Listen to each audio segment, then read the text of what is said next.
A very good evening to you all. Thank you for joining us for the UBC News Tonight. My name is Wadulo Arnold Mark, and it's going to be a 30 minutes long bulletin. Do sit tight. Let's give you the headlines and then get straight into the bulletin.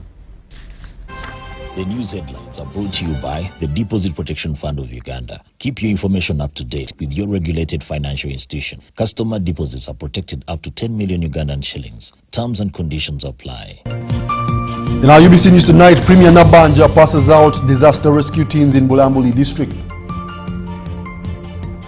Government caught in the crossfires, critics raise eyebrows over the sovereignty bill. Police issues traffic and security control guidelines for General Muhoozi's birthday run.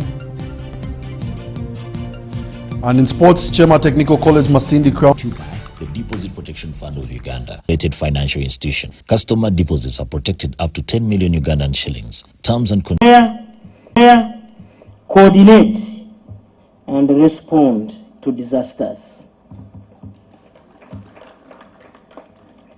That when institutions come together with a shared vision or purpose, we can build systems. This shows that our people are now ready for anything which will cause a challenge to our communities.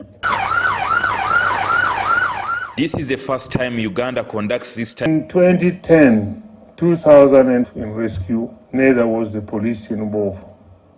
And according to the recent assessments conducted by my office, tenors, over 300,000 Ugandans are affected annually by climate-related disasters, with landslides and floods among the most devastating in high-risk regions such as this one.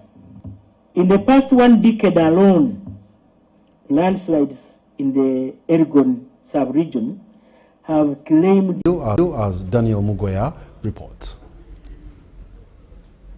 Dashing in. Following the response from the Attorney General, Chirowa Chiwanuka, on the Protection of Sovereignty Bill 2026, I have put up a set of questions to connect the understanding between the movers and the critics of the new legislation, which is currently under scrutiny by Parliament. Article 1 of the 1995 Constitution of Uganda establishes the sovereignty of the people, declaring that all power and authority belong to the citizens, not the state.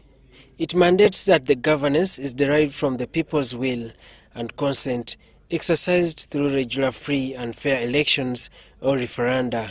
And the sovereignty of the people of Uganda, the nation's ability to self-govern without undue external influence. And hence, the justification for the Protection of Sovereignty Bill 2026. There has been increase in the interference in our development and implementation of our government policies. Who is behind the said interference and how, especially those funded by foreigners, operate transparently and in accordance with the laws, national policies, programs and interests of Uganda? Could this mean that the supervisory authorities have all along been sleeping on the job? I think what we are saying here is that all the CSOs can do whatever they want to do. But what they must be doing is supporting a policy that exists in the country. And therefore, it is incumbent upon us to consistently and openly, for example, take out the National Development Plan. That sets out the policy of government, sets out those that are intended to promote the interests of a foreigner against the interests of Uganda. This government, in my view, should be excited to receive criticism from political leaders, from civil society organizations, from them that warrants a whole bill to try and strive for that dissent. Government should listen to those concerns of Ugandan people so that it can improve. But in reality, despite the requirement that the victims register with the department responsible for register and I say I'm an agent of a foreigner, then I commit no offense. I can continue. Opposition party, he simply refuses the written approval for their diaspora funding. The party is financially suffocated by state fiat. What if we are also looking? As the consultations continue, the attention has been channeled to who could reap from the last dance. Daniel Have issued a traffic and security advisory ahead of the General Muhoozi Kainerugaba's 52nd birthday run taking place this Sunday, warning motorists to expect delays and disruptions along key routes. Police spokesperson Chituma Rusoke says that the measures are aimed at ensuring the safety of participants and the general public, urging full cooperation. Brothers and sisters, they know that he is their next president, and we are happy. There is no way we can leave him alone. Meanwhile, the Uganda police have you take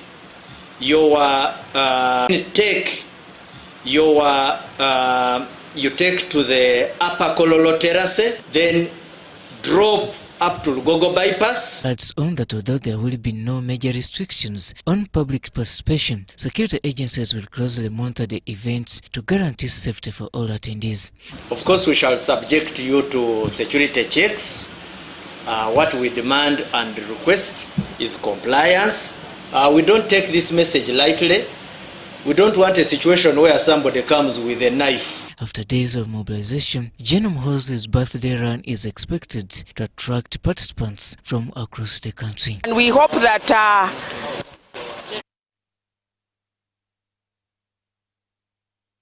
Unrelatedly, all eyes will be on Kololo ceremonial grounds tomorrow, Sunday, as the preparations peak for a widely anticipated charity run marking the 52nd birthday of the General Muhoozi Kainerugaba. The event-themed Charity Run for Hope is expected to draw participants from across the country in support of initiatives aimed at assisting vulnerable children. Happy birthday, dear General. Happy birthday to you. With just hours remaining to the General Muhoozi's birthday run, excitement is building across the country as final preparations reach the last stage. Happy birthday to you. Happy birthday, dear General. The run held under the theme Charity Run for Hope. Youth under the MK Youth Initiative have demonstrated strong commitment to the cause, purchasing over 200 jerseys to take part in the run. We have purchased 250 t-shirts, and each region we are looking at giving 50-50. According to the chairperson of the MK movement, Patrick Okiru, the run is particularly important because of and participate for the cause of Run for Hope, Run for Charity, whereby we're going to run not only to run for fitness, not only to run for fun, but we are also running to support the orphans out there, to support vulnerable kids out there. Earlier this week, while engaging contributors to the cause, the Secretary General of the Patriotic League of Uganda praised the General Muhoozi Kainerugaba for choosing an initiative centered on giving hope to disadvantaged children. We are running for charity because we are fundraising for the needy, for the vulnerable children, the children who are in baby homes, in ghettos. As the countdown continues, all eyes are now on tomorrow's run, with organizers expressing optimism for massive participation in support of Uganda's vulnerable children. Philip Aguta for UBC News in Kampala. Them homeless. The affected family is calling on authorities to urgently intervene, saying that their lives are in danger and accusing Gentex company of allegedly using one of the grandchildren to destabilize their land ownership claims, an allegation the company's agent has strongly denied. In Chigogwa village, Wakiso district, a 50-year-old property. Oluvannyuma lw'okumaliriza okusigula ebijja, wuyo atandise ennyumba kukoona ajja kibajja kiro. Senyonjo says the incident happened without any prior warning or eviction notice, leaving him devastated after his only home was demolished. Twali wano nga family. Kati ngabe twali wano nga family. Kati ngabe twali nga family ne baganda bange we bali ba family ne baganda bange we bali bawerako. Ne bagamba tugabane. Documents were allegedly kept, leading to the possible sale of the land to a company identified as Gentex. Wabula kifo kyaki kyekisigadde kya famire nabijja. Possible sale of the land to a company identified as Gentek. Wabula kifo kyaki kyekisigadde kya famire nabijja kubanga buli omu amaze okugabana we yagira ki omwana n'asala amagezi oyo muzukulu Lilian n'ayiyayiya n'atandika okufojalinga fojaleye n'agamba yeyita administrator. He says the matter has been reported to police but no arrests have been made so far, prompting calls for urgent interventions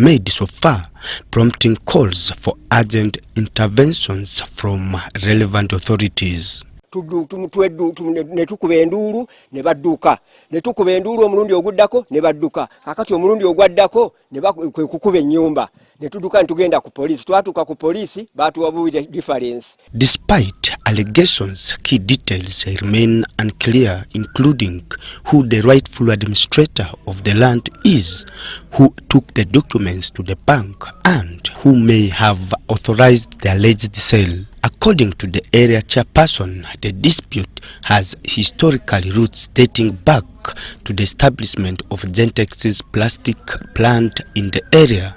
However, a representative linked to the company has denied involvement in the matter. Batuyambe ku family eno afazali oba kampuni nga bwegamba nti eyagalawo etuule n'abavunaanyizibwa aba family bakkanyo singa omwana okubeera nga yakiwomamu omutwe.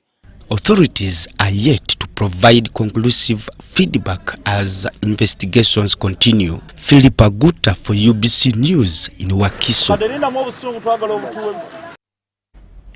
In other news, Sudanese national examinations have concluded at the Islamic University in Uganda, IUIU, where hundreds of displaced students successfully completed their assessments under a special arrangement between Ugandan authorities and the government of Sudan. The exams hosted at IUIU's Kaboja campus were organized to support Sudanese candidates unable to sit for their national tests at home due to ongoing conflict. The initiative was coordinated in partnership with Sudan's Ministry of Education to ensure academic continuity for affected learners. The exercise took place over several days and was supervised jointly by Sudanese and Ugandan education representatives, with students reporting a smooth and well-managed process. And we want to thank the embassy and the ambassador of Sudan to Uganda for having donated a number of items, including health items, drugs to Islamic University in Uganda as a way of keeping the friendship and for concluding these examinations. We thank Allah that these exams are coming to the end, and we are very grateful for having been part of this great partnership and great occasion between IUIU and Sudan. IUIU leadership reaffirmed its commitment to continued collaboration with the government of Sudan. We are very grateful to the people of Sudan and to the President of Republic of Uganda, His Excellency President Yoweri Kaguta Museveni, for having accepted the Sudanese Muslims as refugees to Uganda. And this has marked the beginning and continued collaboration between Uganda and Sudan, and of course between all the universities in Sudan and Islamic University in Uganda. The only way to go today is collaborations and linkages. As IUIU, we remain open to supporting our brothers and sisters in Sudan so that their children can continue with higher education and with education in Uganda.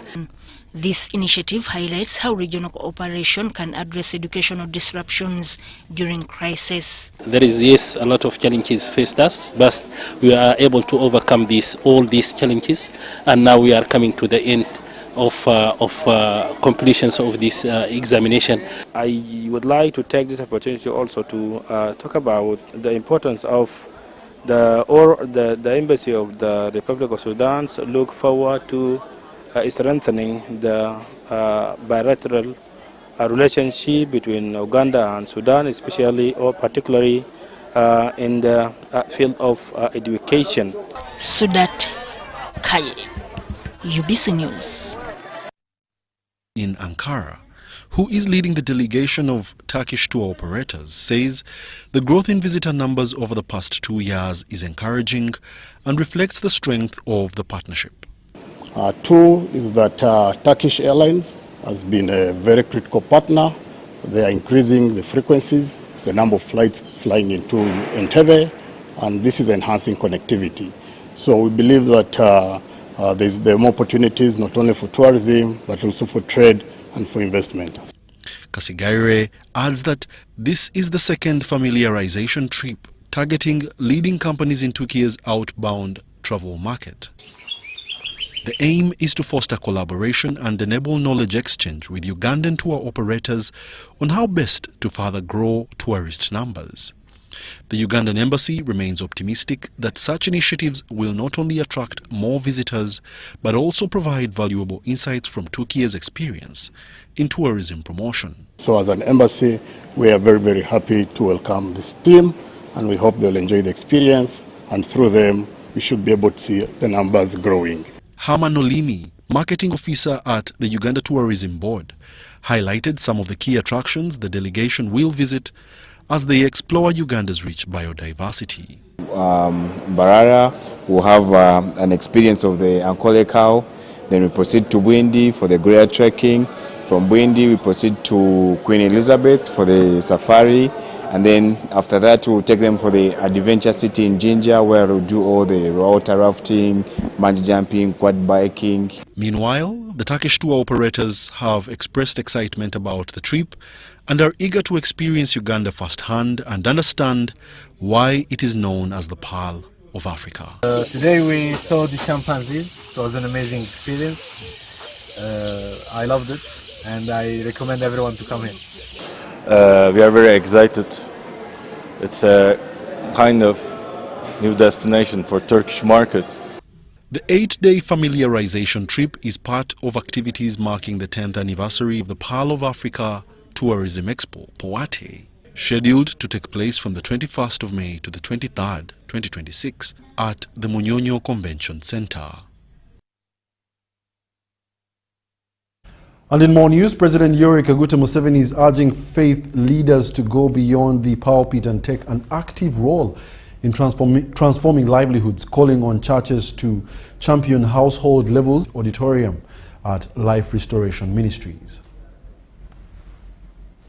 Representing President Yoweri Museveni at the grand opening of the Life Restoration Ministries Auditorium, State Minister for Economic Monitoring in the Office of the President, Beatrice Akero Akori, urged religious leaders to guide their congregations towards economic empowerment. It is important to emphasize to believers that in addition to seeking spiritual nourishment from the places of worship, they should also participate in income. Emphasized that government and the church are key partners in driving Uganda's socio-economic transformation.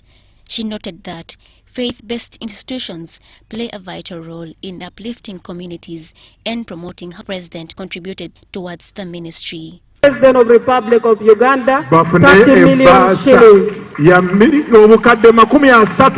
President wa Uganda. Religious leaders have welcomed the government's support, highlighting its importance in fostering development, unity and stability. Wherever he goes, the bishop n'abawa emmotoka, basheke n'abawa emmotoka, sente n'azigaba mulumbe, n'azigaba masinzizo, n'azigaba mbyobufuzi. Harmony and peace and security. You can see about some years ago, this was a jungle. But you can see what has happened. Nobody can deny. 40 years ago, we were not where we are. We are a better country. We are a better nation. And we are better people. During the ceremony, the host, Pastor Kenneth Kato of Life Restoration Ministries, expressed gratitude to the President for supporting freedom of worship and the growth of Christian faith in Uganda. Convey our sincere appreciation to His Excellency, President of the Republic of Uganda. Freedom of worship we continue to enjoy in this nation. Freedom has greatly enabled growth of church. Kato also commended the government for supporting faith-based institutions and pledged to contribute to community development through improved service delivery. Carry an even greater vision. The grace of God will plan to establish a hospital, school of ministry, and a 20-seater cathedral project. Practicality of the gospel. You know, when people have a home, it feels different. Know how far we have come from having a small space, a rented space, and to have our home. I'm so impressed by their steadfastness, their love for God, their commitment for my church, and no gates of hell will prevail against it. I have come to believe that God is word, is truth. The event was attended by several dignitaries, including Pastor Jessica Kayanja, Pastor Oliver Kato, and Pastor Isaac Kiwesi, Irene Faith Nantongo, Dan Lugemwa, UBC News. Efforts to restore Uganda's degraded wetlands have received a boost following a visit by the Buyikwe district leaders to the Limoto fish farm project in Palisa. The visitors praised the initiative for promoting fish farming as an eco-friendly alternative and rich cultivation. Let's take a look. The Limoto fish farming project in Palisa district stands as a growing example of Uganda's effort to combine wetland restoration with income generation. The initiative is part of national wetland recovery programs supported by the government of Uganda, the European Union, UNDP and the Green Climate Fund under the Wetland Restoration Plan launched in 2018. The project sits within the Limoto Wetland Restoration Area, where fish farming has been introduced to reduce encroachment, allow natural regeneration of the swamp, and encourage communities to use wetland edges instead of core swamp areas. It also falls under the Presidential Zonal Industrial Hubs program and is now being presented as a model for climate resilience through aquaculture. A farmer has 2 seasons. He will spend 3 million shillings to grow an acre of rice and get only 900,000 shillings. Yet he has spent more time, more money, of about 3 million shillings. But with fish farming, the results are very clear. Within 4 months, you can raise the fish. Bategere nti entobazi okuzikoleramu ebintu ebirala byonna baba bazitta. Kati ng'omulimu omulungi ogulimu ku ssaawa zino era n'ali basabye ky'omukisa balinaanye ennyanja. Says environmental assessment confirms the initiative is having a positive impact on the ecosystem. Some technical feasibility studies were made, and you know government can never go where they have not invested heavily.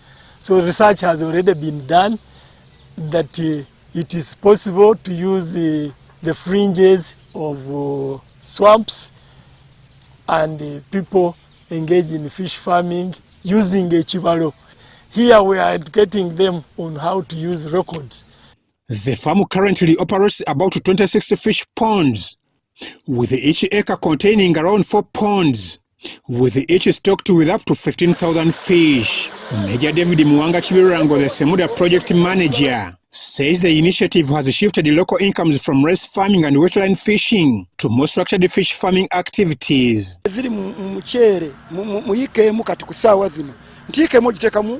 Ekidiba kimu kitekamu emitwalo 2. Bw'olunda bulungi kivaamu miliyoni 16 ekimu. Kati ebidiba ebinoola ba ssente z'obifunamu. Kitegeeza ojja gaggawala n'abaana bagaggawali boli. Meanwhile, a delegation of leaders from Buyikwe district led by former Buyikwe South Member of Parliament David Mutebi, alongside the RDCs and the environmental officers, toured the site. Our target now is on the reservoir. We want to have enough water for the pond such that in dry season we don't lack water. The leaders expressed optimism that given Buyikwe's proximity to water bodies and challenges with illegal fishing, the model could help revive livelihoods through structured aquaculture. Our people turn into this kind of aquaculture. I know it will go a very long way to reciprocate what people will be losing, especially those who have been growing rice in the wetlands. Minister, Honorable Diana, abadde mulwanirizi nnyo w'abantu abo abavuba. Naye tajja kukisobola ne bw'anaalwana naye bajja kusigala bamenya amateeka okuggyako nga kye tusanze wano Limoto. nga tukituteewiikwe. Amwaeva Njuko for UBC. And in more news, government has been urged to waive taxes on electric vehicles, including cars and motorcycles, to boost Uganda's automotive industry and accelerate the transition to clean energy. According to the Managing Director of Motorcare Uganda, Flores Sempewa, electric vehicles present a lasting solution to the growing environment pollution in the country. Let's take a look. Till electric vehicles become affordable to some people, it's going to be a slow progress.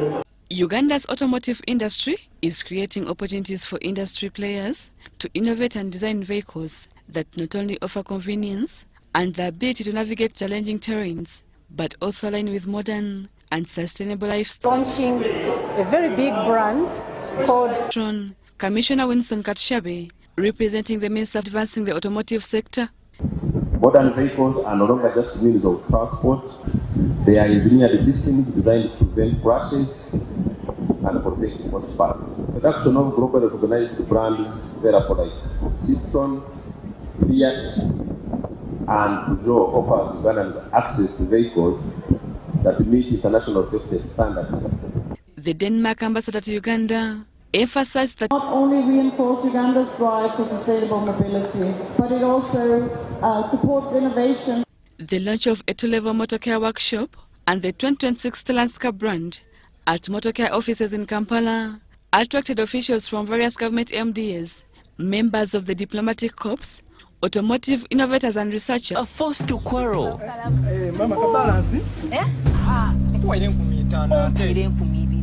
Mama, nkwenye kumitano.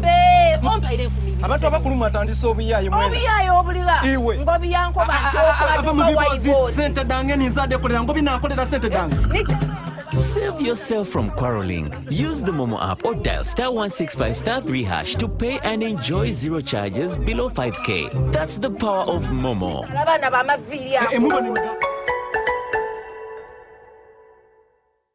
It's our mission to secure your money.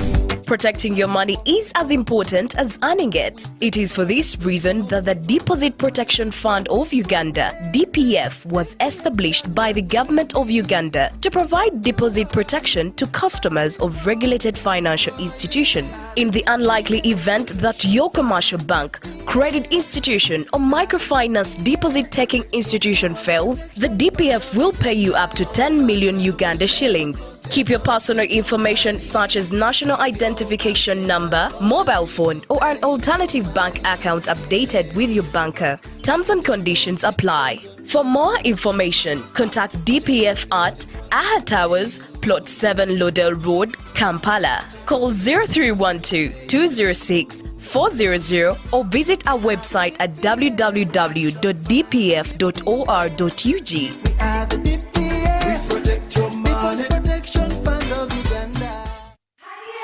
It's back, bigger, and with more. It's the Pearl of Africa Tourism Expo, Poate 2026, Uganda's flagship tourism event. Poate 2026 will take place from the 21st to the 23rd of May 2026 at the Speak Resort Convention Center, Munyonyo, under the theme Wanderlust. It's your time to thrive.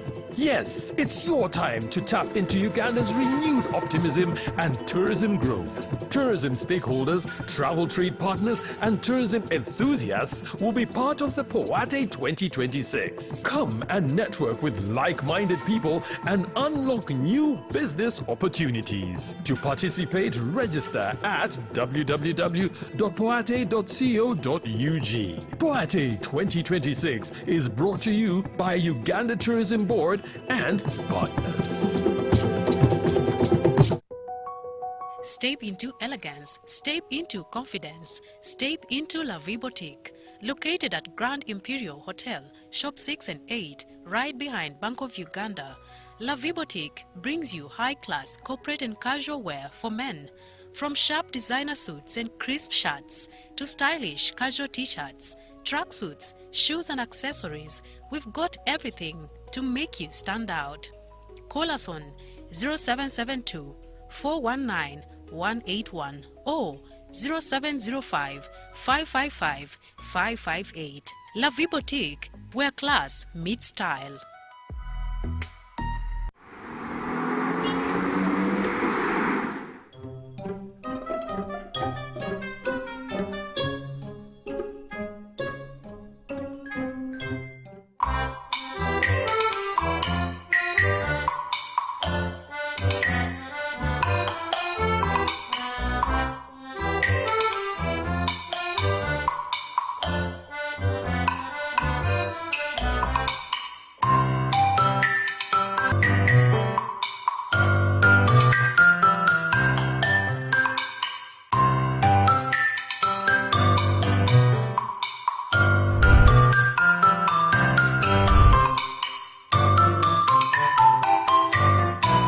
On his 52nd birthday, General MK invites you for a charity run. The run will be held on 26th April 2026 at the Kololo Ceremonial Grounds starting at 6 a.m. Get yourself a kit using these MTN and Airtel payment platforms. Run for charity, run for hope. Run for charity, run for hope.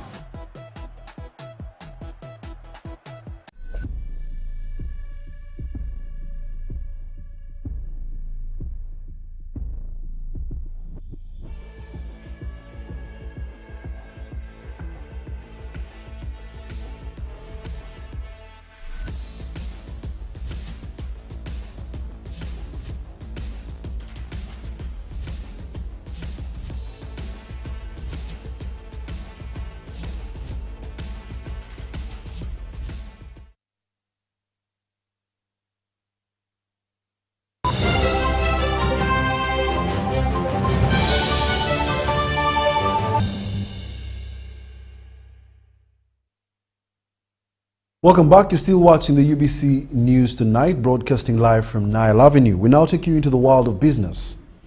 The Uganda Muslim Teachers Association has called on head teachers to prioritize the teaching of Arabic alongside other international languages as a strategy to expand job opportunities for both Muslim and non-Muslim students in the Middle Eastern countries. The appeal was made by the former Assistant Commissioner in the Ministry of Education and Sports, Sheikh Ibrahim Kibedi, during a retreat for Muslim primary head teachers in Kibuli Core Primary Teachers College in Kampala. Let's take a look.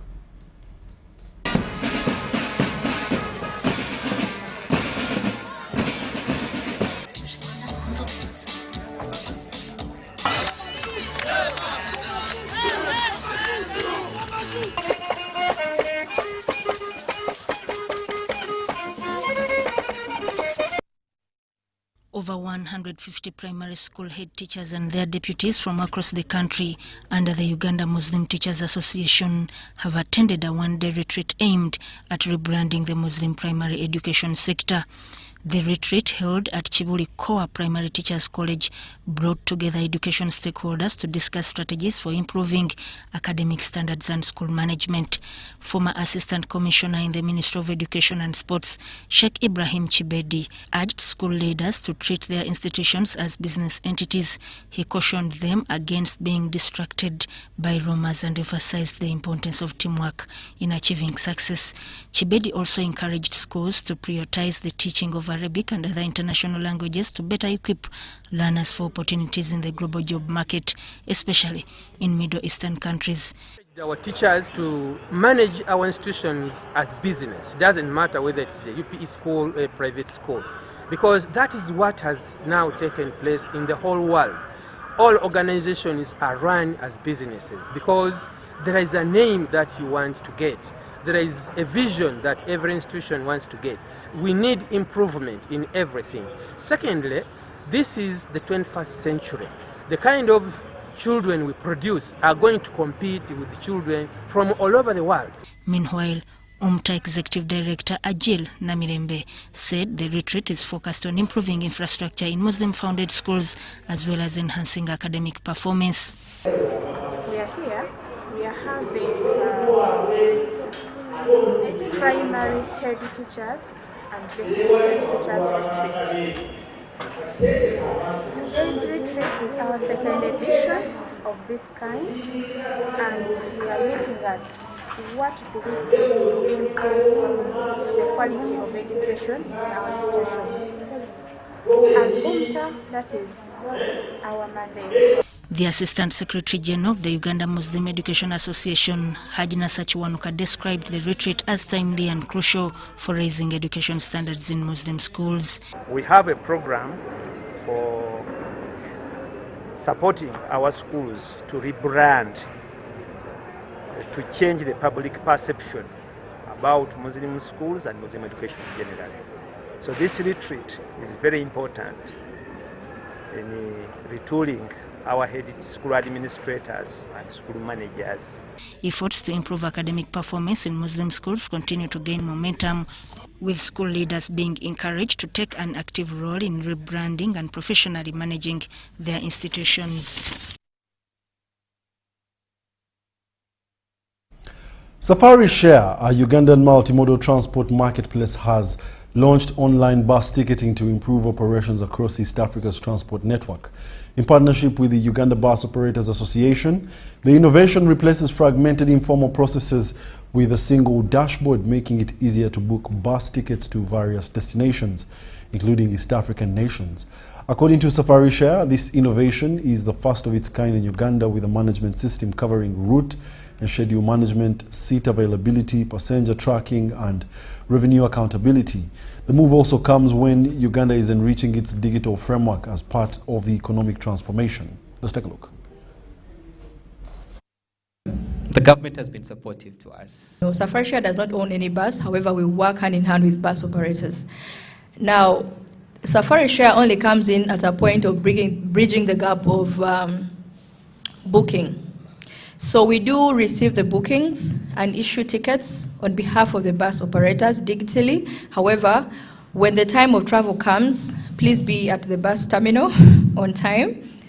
How the agent network works is the same way you do have a mobile money agent outside your home, just outside your gate, outside your office, on your way to work, and you are able to transact. It's the same way we are having an agent distribution network that is going to enable the underserved communities to be able to receive a ticket or a bus ticket conveniently without going to the bus terminal. We do have a platform that indicates the scheduled routes on each and every trip. Yeah. So you can only ascertain the number of scheduled trips by inputting the location. So if you'd say traveling from Mbarara to Mbale, if there are any available operators, the platform indicates the trips scheduled. Yes. So, we're educating people and reminding them that things change, and right now we're getting into the digital people to understand. But then also what I've observed about Ugandans is that in as much as what you said is very true, but Ugandans are also we are very good at planning. Somebody will plan for their December goat roasting in January. They're already saving in groups and all of that. They can do the same thing with transport booking. So it even makes it easy, because that's how we connect and relate, and we educate them alongside those lines, and they are quickly able to pick up.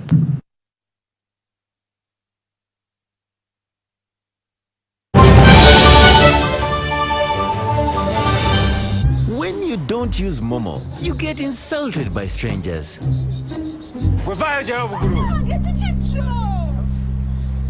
Save yourself from insults. Use the Momo app or dial *165*3# to pay and enjoy zero charges below 5K. That's the power of Momo.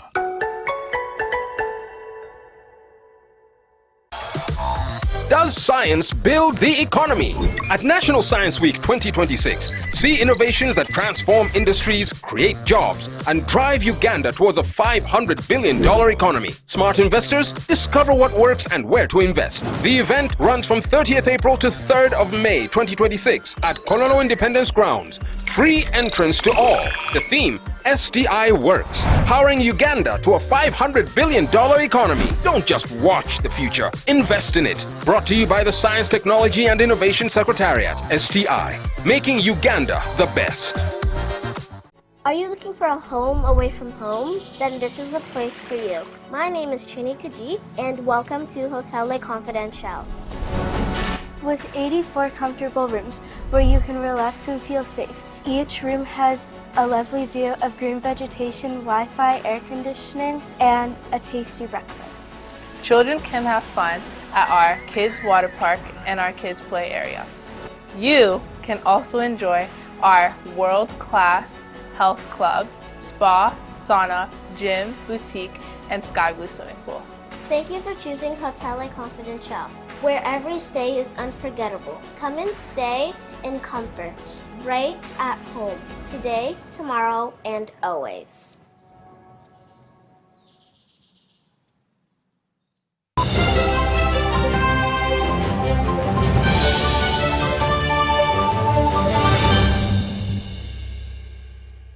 Welcome back, and now in the world of sports, Chema Technical College Masindi has been crowned the new champion of the 8th National Intercollegiate Games after an outstanding performance that saw them secure an impressive 11 trophies at the competition held at Tororo College.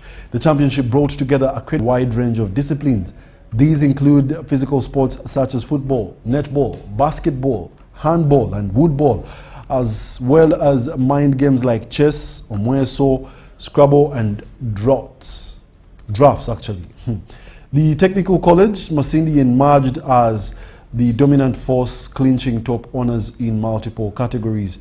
Their victories spanned woodball for both boys and girls, omweso for just girls, netball, basketball, football and drafts, ultimately securing them the overall title. With the 8th edition now concluded, Chema Technical College Masindi will turn its attention to the future, aiming to defend its title in next year's games. The